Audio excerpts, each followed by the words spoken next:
My name is Angelique. I just graduated from college and am a newbie at my job. Angelique, you're a new employee training, right?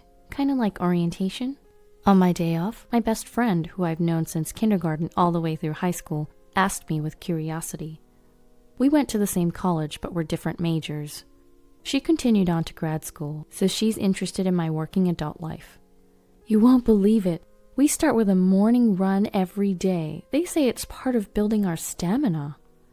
What? Really? Everyone? It seems she got a first taste of the toughness of working life.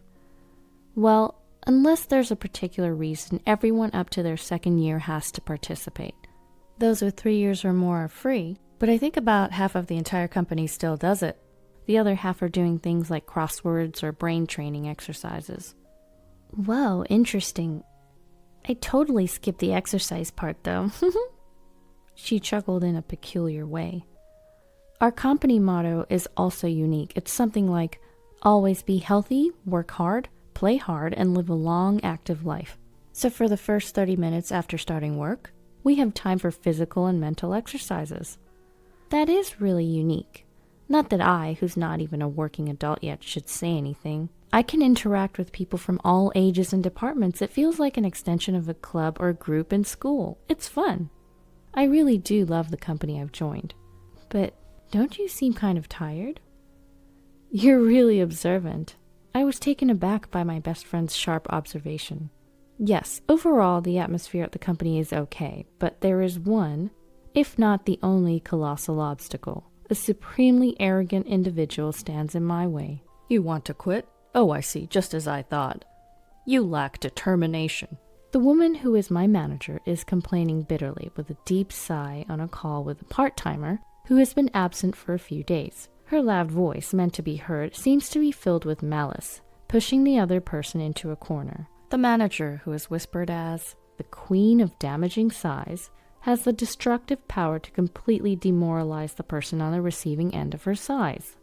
She's like, I'm taking a break, and then all of a sudden doesn't show up for days, neglecting her duties, and now she says she's quitting. How carefree. Just because she's part-time doesn't mean I'll let her get away with this. I'll push her to the very end. This goes beyond sarcasm. It's downright terrifying. The last day the part-timer came in, I noticed her body stiffen, tears welling up in her eyes. What's wrong? Are you okay? She had been scolded by the manager again. She was trembling as she spoke.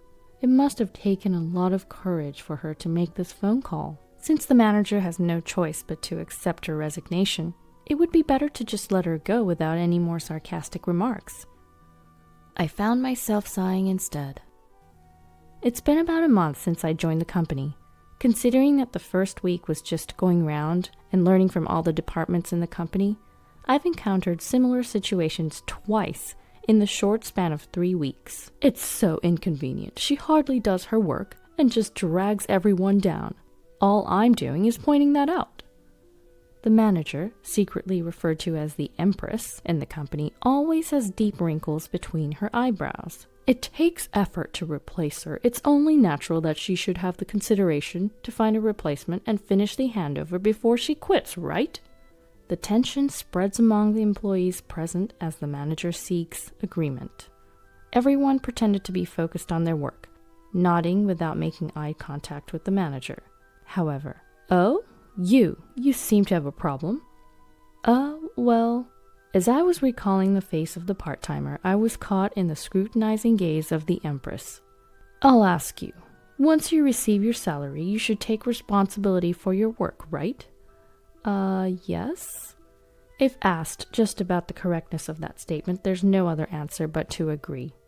Moreover, the manager was fully aware of this and deliberately directed the question at me. "Do you think it's okay to act selfishly in the workplace?" "No, but selfishness is the enemy of work, right?" I was about to argue back, but her loud voice cut me off, and in the end, I wasn't allowed to say anything. I regret that I couldn't do anything for the part-timer who was crying back then, and that I just let the manager have her way.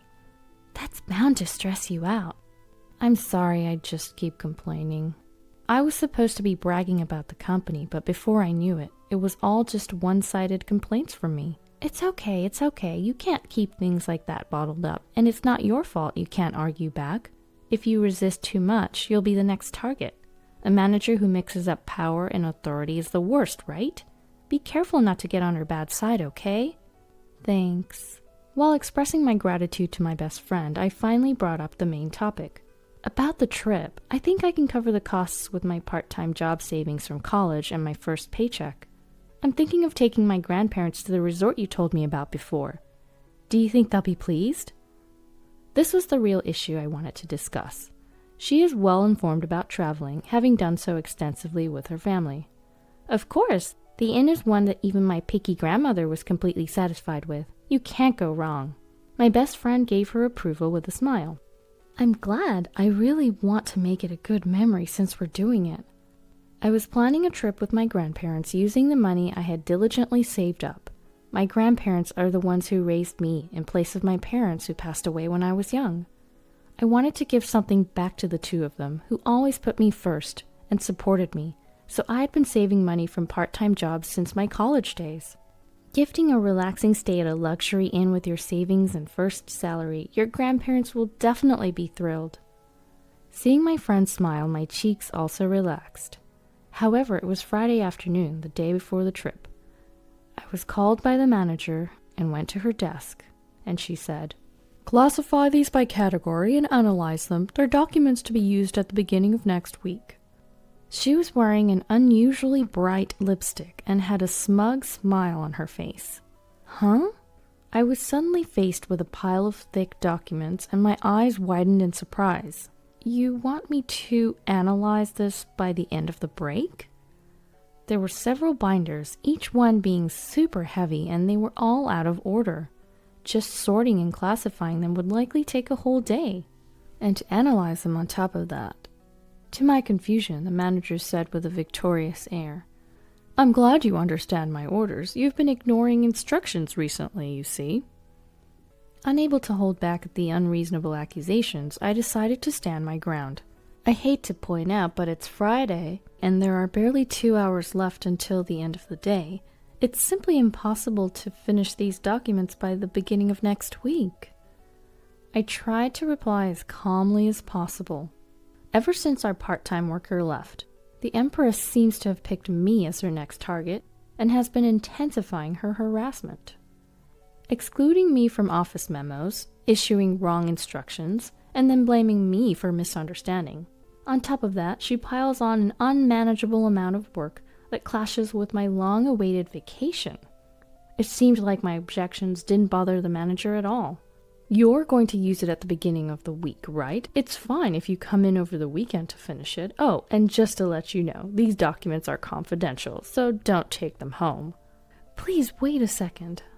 I tried to argue, but the manager said, "I have a meeting soon, and I'm leaving directly from here today," leaving a pile of documents on the desk and walking out. The next day as planned, I was under the traveling sky with my grandparents.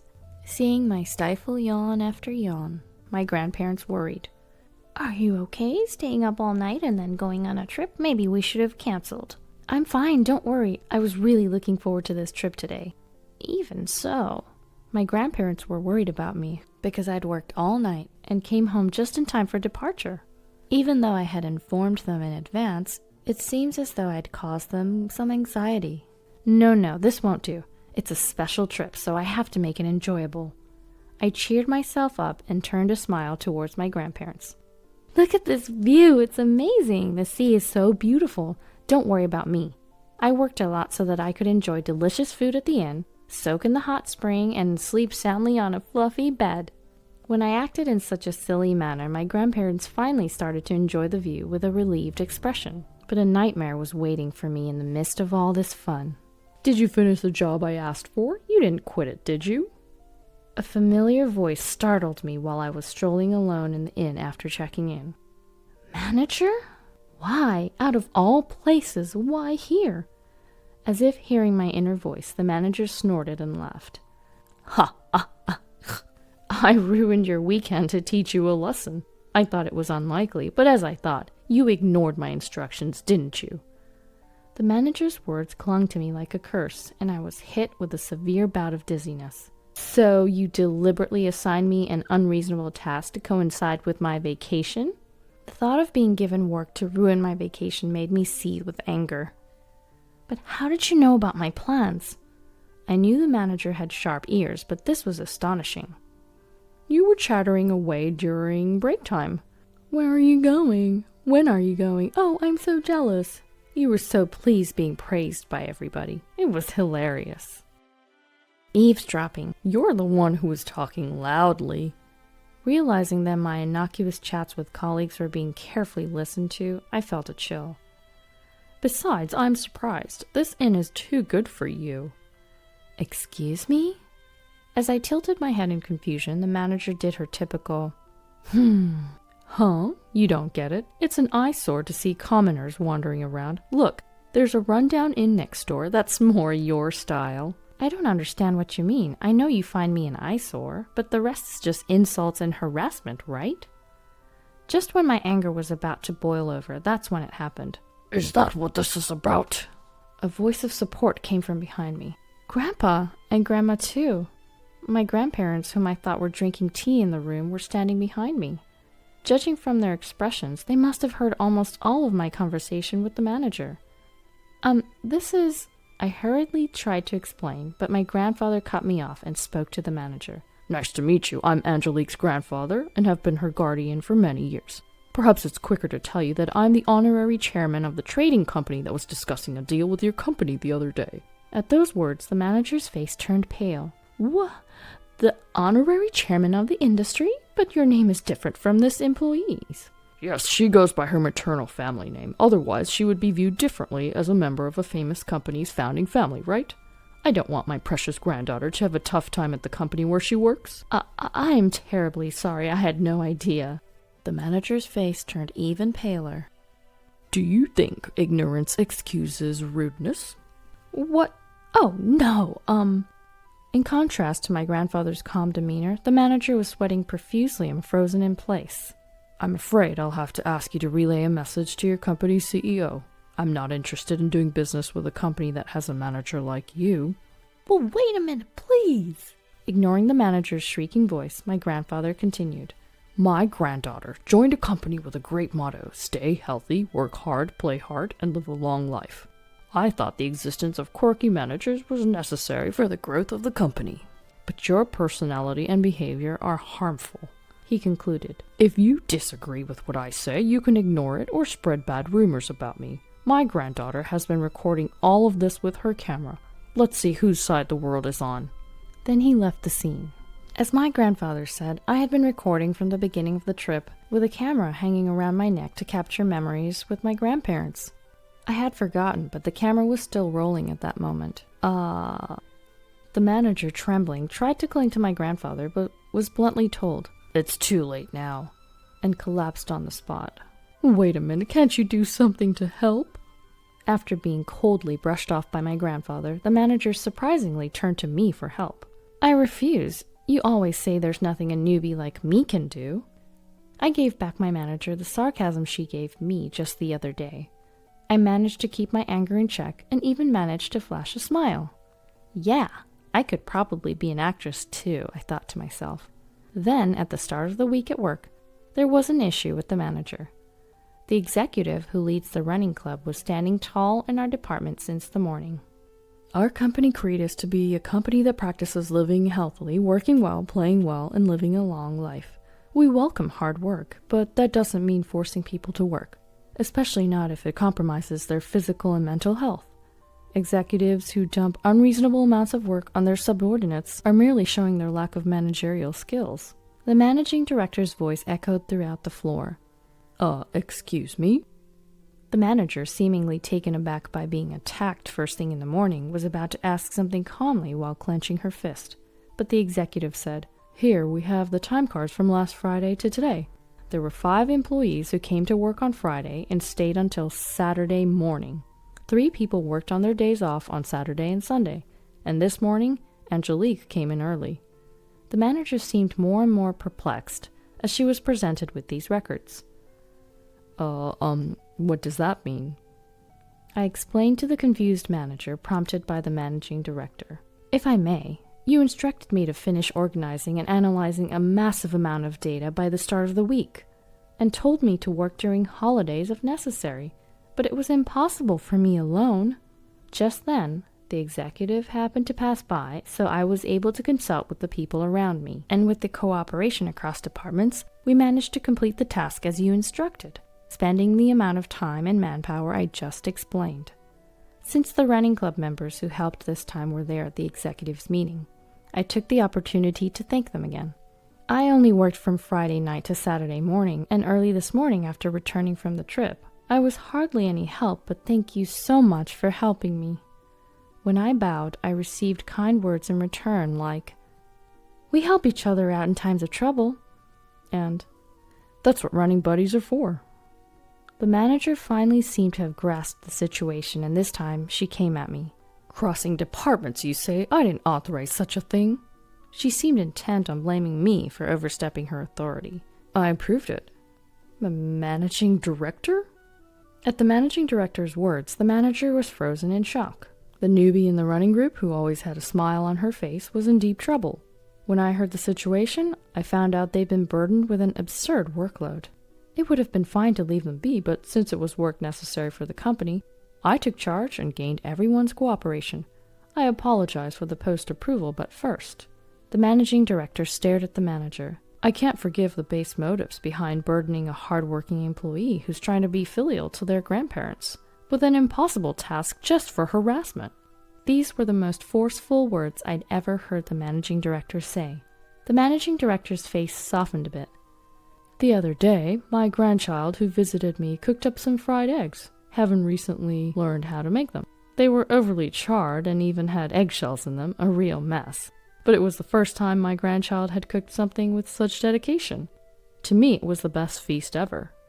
He talked, overlapping his feelings for his grandchild with the sentiments a supervisor should have for their subordinates. "Despite the kitchen being a complete mess from my grandchild's cooking, my wife was in high spirits all day. That's just how it is. When I told them it was delicious, the proud smile on the young face was the most endearing thing." The managing director's unexpected story brought tears to the employees' eyes as they shared memories of their own grandparents. "I still can't forget the taste of the rice porridge my grandma made me when I was sick. And the Band-Aid my grandpa put on me saying, 'Pain, pain, go away,' seemed to heal me faster." While almost bursting out laughing at the managing director's doting grandparent stories, I felt a lump in my throat, wondering if a present for their grandparents could elicit such an emotional response. The people who helped me that day told me as I bowed, "If you think you're causing trouble, the best way to show us respect is to go and have as much fun as possible." And they sent me off on my trip. I love this company, all of you, and of course my job. That's why it's so frustrating to see part-time workers and employees like me being targeted and quitting due to unreasonable demands. Saying this with all the courage I could muster, a warm round of applause erupted from those around them. However, the manager seemed irritated by this and confronted them. "Do you think it's okay to talk like that?" The managing director quickly reprimanded her. "Silence. If you want to stay with this company, you'll lose all your titles and privileges and be demoted to the same status as a new employee. Naturally, you'll be starting from today, so the employee who joined a little before you, Angelique, will be your senior. You should be careful with your words." Upon hearing that the president had also approved, the manager shook her head intensely and yelled, "No, I won't accept this." But there was no help for her. Instead, everyone's cold glares focused on her. "If you don't like it, you're welcome to submit a resignation letter anytime." Well, what? This was the downfall of the manager known as the Empress. Afterwards, she was literally demoted to a rank-and-file employee. She stuck around the company for a bit, but maybe she couldn't handle the tough treatment she was getting because one day, she just stopped coming in. A few days later, her resignation letter came in the mail. Around that time, our company was being covered on TV. The show, titled Morning Exercise Bonds Beyond Titles, was aired, and they even talked about me and my grandparents. I heard later that the viewers loved our company rule: don't tolerate unfairness. The unjust female manager remained anonymous, but the clients clearly knew who she was. Rumor is that she doesn't stand a chance of finding a job in the same industry again. Meanwhile, our company was able to do business with my grandfather's company without any problem. Working with relatives can be a bit embarrassing, but it also keeps me on my toes. Plus, I've become even more popular within the company due to my legendary showdown with the female manager. Whoa, you're so motivated. I want to work with you once I finish graduate school, my best friend recently told me. I'm hoping that'll happen too. I've started saving again because I want to travel with my grandparents without any worries this time. It'll take time since all I can do is save bit by bit, but just sit tight, Grandma and Grandpa. I'm going to continue to cherish my precious time from here on out. Here's a celebration gift, $2,000. After giving birth and returning to my husband's family home, my mother-in-law handed us an envelope with $2,000 as a baby gift. I checked the contents and then threw the envelope into the trash. Was this their payback for enduring days of being belittled by my mother-in-law and senior employees? What are you doing? Apologize to Mom, I scolded my flustered husband. Can you say the same after seeing this? My husband, after checking the envelope's contents, glared at his mother with anger he had never shown before. And then he made a decision. My name is Scarlett Wood, 28 years old. I had an arranged marriage with my husband, Elijah. Elijah, 2 years older than me, is the eldest son of a Japanese sweets shop and was raised strictly as the heir, but he is a very gentle and kind person. From the moment we first met, I was drawn to his kindness.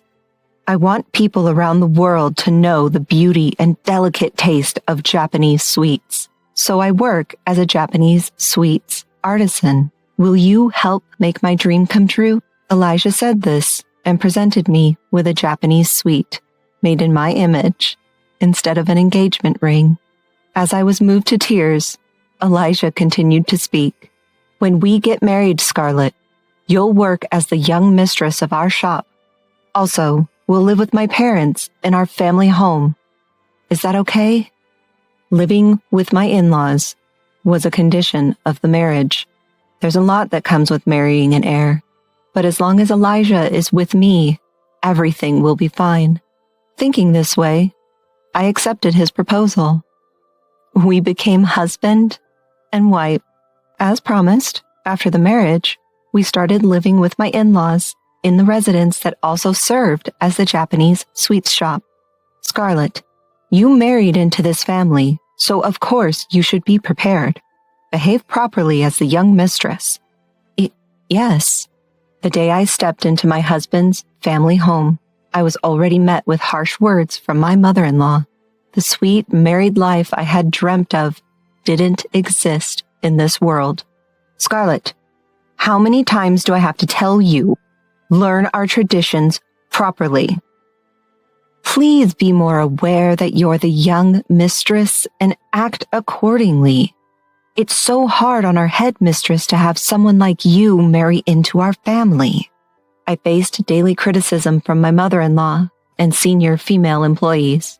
My father-in-law didn't speak much, but when he was watching me, I felt tense and would sometimes make mistakes because of it. He would sigh loudly, seeing my performance. There was no place for me to feel at ease in this house. But I was determined to work hard, earn everyone's approval, and become a wife Elijah wouldn't be ashamed of. That feeling alone kept me going. During this time, I found out I was pregnant. Take care of yourself and give birth to a fine heir. Everyone, starting with my mother-in-law, began to be more considerate of my condition.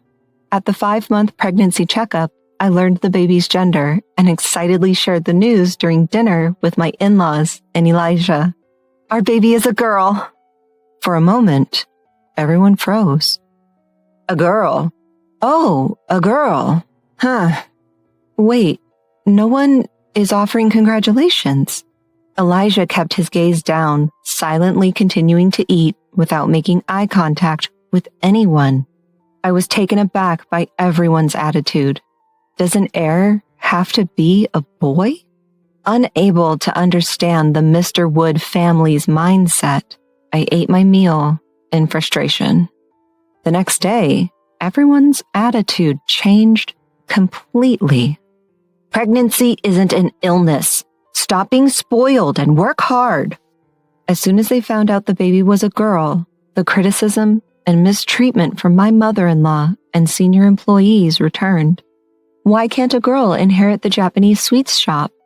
I felt sorry for my unborn child, who wouldn't be welcomed into the world with smiles and blessings. I made up my mind to protect her, no matter what. I think you've noticed, Elijah. I've been criticized every day since I married into this family. The way they treat me since they found out our child is a girl is unbearable. One day, I couldn't take it anymore and told Elijah. He looked troubled. Scarlett, I'm sorry. I'm still in training. I don't have the right to oppose this family. Please bear with it. If you learn your job quickly, I'm sure my mother and others will stop criticizing you. I'm very happy whether our child is a boy or a girl. Please take care of yourself. With that, Elijah quickly went to take a bath. Though he tried to be considerate, I was shocked by how unreliable Elijah was. But I rubbed my belly. I can't let this get me down. I'm going to be a mother. I must become strong for that reason. With that in mind, I endured the mistreatment and criticism alone, dreaming of the day my child would be born healthy. In my in-laws' home, I was mainly responsible for cooking dinner. When buying groceries, I'd pay for them first, then give the receipt to my mother-in-law, who would reimburse me. This system made it difficult to buy what I wanted since she checked the receipts meticulously. Because of this system and my mother-in-law's thorough examination of the receipts, it was hard for me to buy things I really wanted to eat. However, after becoming pregnant, I often found myself craving sour and sweet foods. Should I buy it? But I don't want my mother-in-law to make snide remarks again. I debated while shopping, but never found the courage to buy anything. One day, though, I desperately wanted something sweet. Feeling helpless, I agonized over it before finally asking Elijah, who was working in the shop. Oh, I can't help but crave sweets because of the pregnancy. Can I have some scraps or something if there are any? Sure, just wait a moment. Elijah secretly wrapped up some leftover scraps from making the sweets in plastic wrap, avoiding the eyes of the employees. Thank you. But just then, my mother-in-law appeared. What are you doing here, Scarlett? My mother-in-law's gaze falls on my hand. Well, how shameless. This is the workshop for the artisans. I won't allow you to come in here anymore. Saying this, she snatches the scraps Elijah had given me and kicks me out of the workshop. One day, as I open the fridge to prepare dinner, I find it packed with high-end ingredients like luxurious Wagyu beef that I've never seen before. Since I can't use the fridge's contents without my mother-in-law's permission, I ask her for confirmation. Can I use the food in the fridge? What are you talking about? That's for Natalie, who's coming back the day after tomorrow. Don't you dare use it. She coldly responds. Natalie is Elijah's sister. She married into a farming family and now, 3 months pregnant and suffering from morning sickness, she's apparently coming back to her parents' house. Returning home just 3 months into her pregnancy. I'm 7 months pregnant and I've been used and abused, being told pregnancy isn't an illness. I have a lot on my mind, but the more I think about it, the more miserable I become. So I pull myself together and prepare dinner using the other ingredients. On the day Natalie returns home, my mother-in-law is in high spirits from mourning. She had originally opposed Natalie marrying into the farming family and seems overjoyed to have her back home after a long time. I'll cook dinner today, Scarlett, so you can go and take a leisurely walk. Unusually, my mother-in-law is kind. Usually, I'm busy in the evenings and can't take leisurely walks, so I decide to take advantage of her offer. The sky is so high. The sky I look up at after a long time is dyed red, and it warmly envelops me. When I suddenly touch my belly, I feel the baby move. Mommy will work hard for you, so come out healthy and strong, I whisper to my unborn child. Oh, what a delicious smell. When I return home, I'm greeted by the aroma of grilled steak. As I try to enter the living room, I hear voices from the inside. Natalie, eat a lot for the sake of your baby. Peeking inside, I see my mother-in-law has lined up a variety of dishes in front of Natalie. At the table, my father-in-law and Elijah are silently eating steak. What about Scarlett's portion? The moment Elijah says this and looks up, our eyes meet. Oh, don't worry. I made some stew for her. At my mother-in-law's reply, Elijah says nothing and looks away from me. There's no steak for me. I can't take it anymore and quietly go to our bedroom, trying not to draw attention. I'm pregnant, just like Natalie, yet no one tells me to eat a lot. Seeing the reality that I'm being excluded, I can't hold back my tears any longer. Why do I have to suffer like this? Neither my unborn child nor I are welcomed in this house. I just want to leave this place. My tears keep flowing endlessly. After a while, Elijah comes in with a cold piece of steak. I secretly brought you my portion. It's cold, but I'm sorry for making you feel even sadder with my sister here. He genuinely apologizes, looking remorseful. I should be more assertive, but I'm not good with my mom and sister. My mom struggled with my grandma, so she probably thinks this is normal for a mother-in-law and daughter-in-law relationship. My sister didn't like me since I was little because I was the eldest son and got a lot of attention. And she's always been mean to me behind my back. They're both strong-willed and troublesome. So honestly, I don't want to deal with them. Your family issues have nothing to do with me. Although he apologized, I realize he won't particularly protect me or our child in the future. Feeling even more miserable due to Elijah's unreliability, I eat the steak he offers, though I have no appetite, thinking of the baby in my belly. Even though it's supposed to be high-quality meat, I can't taste it. I mechanically chew and somehow manage to swallow it.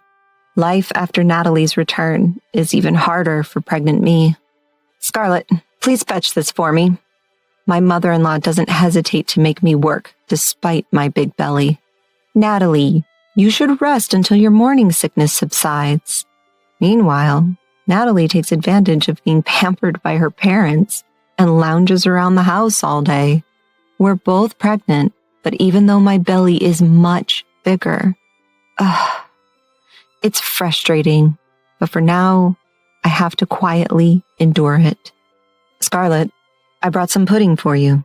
The fact that Elijah started secretly buying me food I wanted to eat because he must have felt sorry for the unbearable treatment I was receiving was at least a small comfort. One day, I happened to see that Natalie's room was filled with high-end branded baby products and maternity items. I had held back and bought everything at a cheap store on the outskirts of town. Both our children would be grandchildren to my in-laws, so why is there such a difference? I tried not to care, but it made me very sad. On December 20th, I finally gave birth to a baby girl. Elijah cried tears of joy. I'll grow up quickly and protect both you and our child. Elijah made this promise to me. When we returned to my in-laws' house after being discharged from the hospital, my mother-in-law surprisingly welcomed us with a smile. Let me hold her for a bit. I handed the baby to my mother-in-law, and as expected, she was skilled at soothing the baby since she had raised 2 children herself. I guess she loves her grandchild after all. I felt a little relieved seeing my mother-in-law's demeanor. After a while, she returned the baby to me and took an envelope out of her pocket to give to Elijah. Here's a gift. $2,000. What? That much? I was surprised, but Elijah didn't seem too shocked. Maybe in this family, it's normal to give that much as a gift. Elijah handed the envelope to me without checking the contents, so I put the baby in the crib before accepting it. I checked the contents just in case. What? What is this? My mother-in-law looked away, smirking. Enough already. I threw the envelope into the trash. Hey, what are you doing? Apologize to my mom. Elijah panicked. Would you say the same thing if you saw this? I picked up the discarded envelope and showed Elijah the contents. Upon seeing it, Elijah furrowed his brows. Unbelievably, instead of $2,000, the envelope contained a bundle of receipts and invoices for luxury food and maternity items that my in-laws had prepared for Natalie. What's the meaning of this, Mom? Even Elijah raised his voice. It's only natural for the eldest son's family to pay for our household expenses.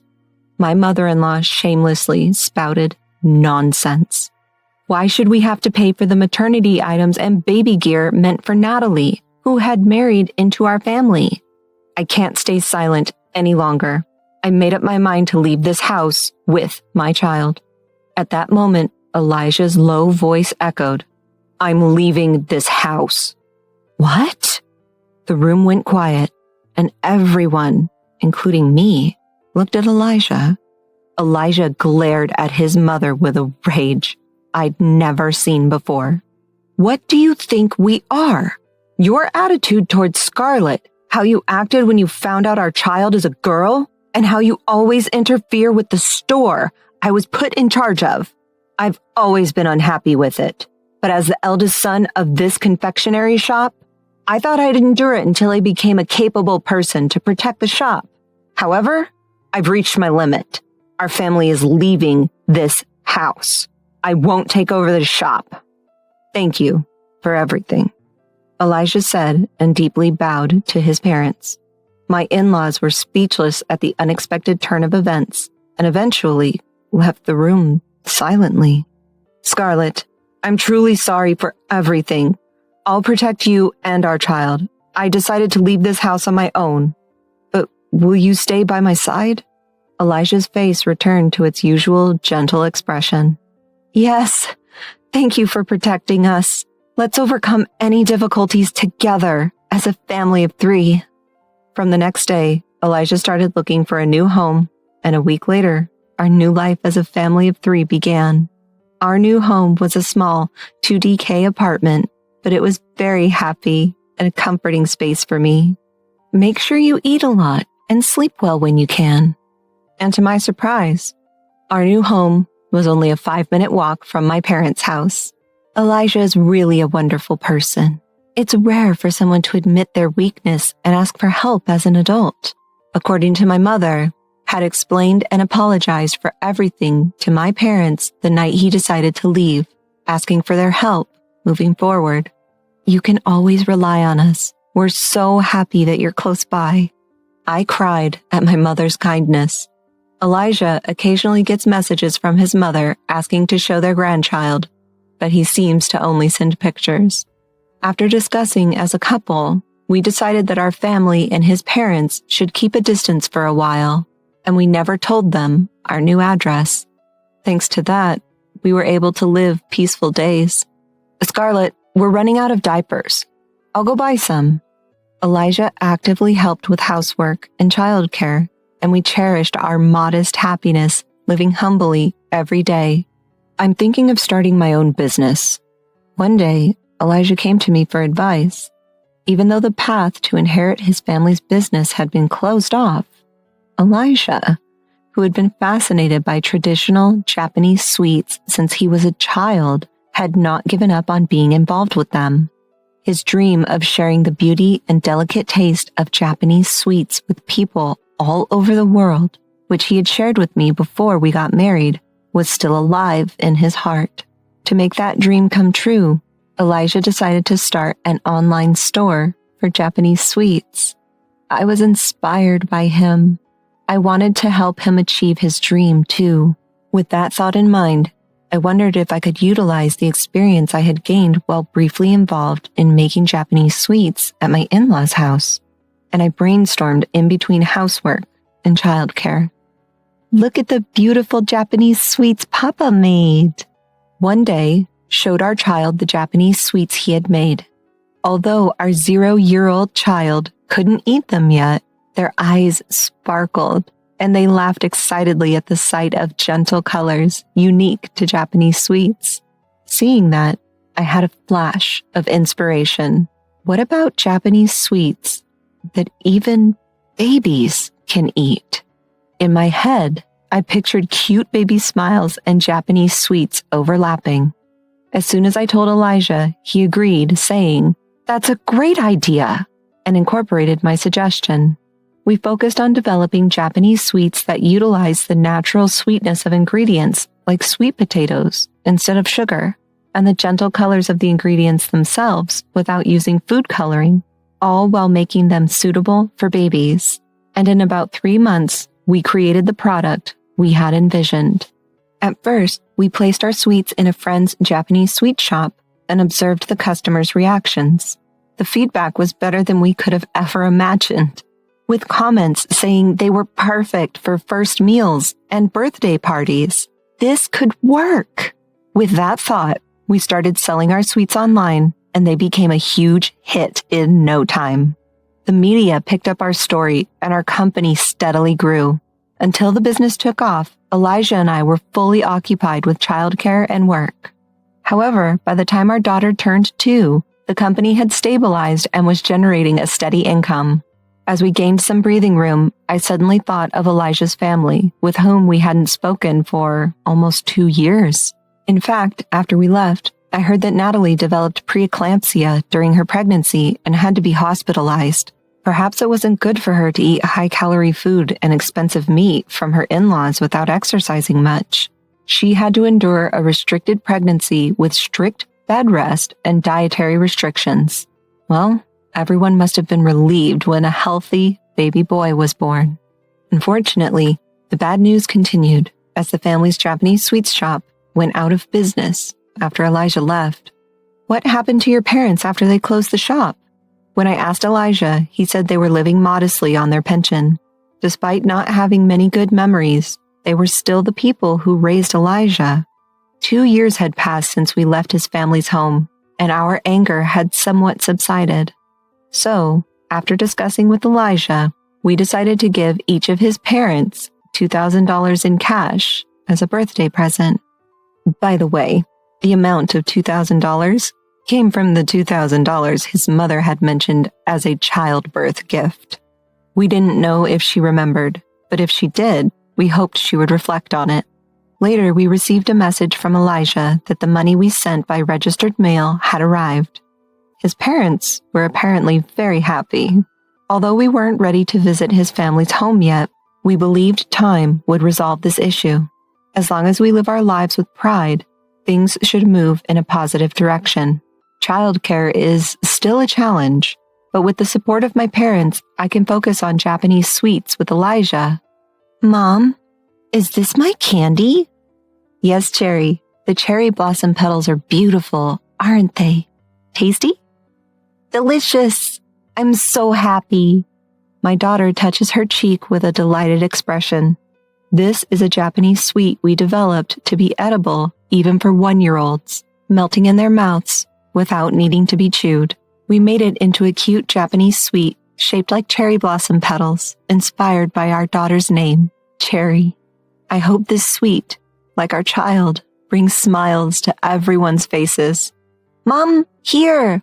Open wide! My daughter feeds me a piece of the sweet. The gentle sweetness melts in my mouth. I love that face, Mom. I hope this blissful moment with Japanese sweets reaches people all around the world.